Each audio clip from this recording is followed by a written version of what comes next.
empowered, not entitled, or standing out as an empowered leader, not an entitled one. And what I'm saying is I see a lot of that pattern today where it's more entitled people who are in leadership who feel like people that they lead owe them, or they make decisions and they act like they didn't make those decisions at first. Let's talk about 3 reasons or 3 things or 3 facts about entitled people, entitled leaders. But then let's also talk about 3 things or three things related to empowered leaders. See, when I don't know who I am and I'm entitled, I feel like the world owes me. Secondly, number 2 is entitled people want something for nothing.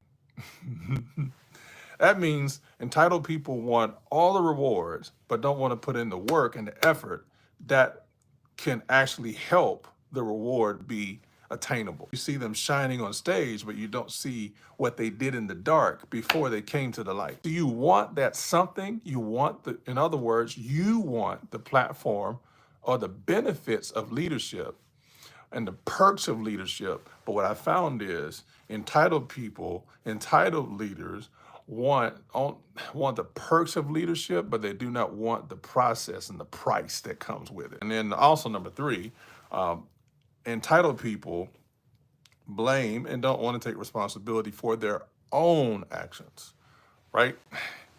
Own decisions. Now let's flip the script. Let's talk about now empowered people. Empowered leaders are intentional, which means that there's focus.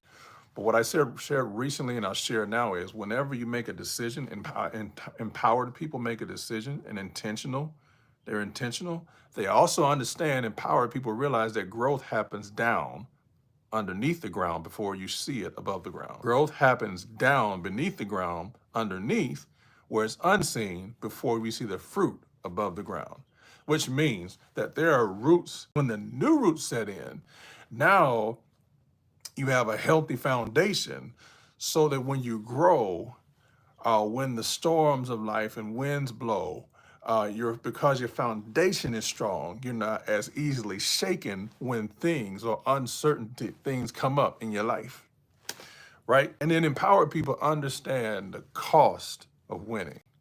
Empowered people understand the cost of winning and decide to take action.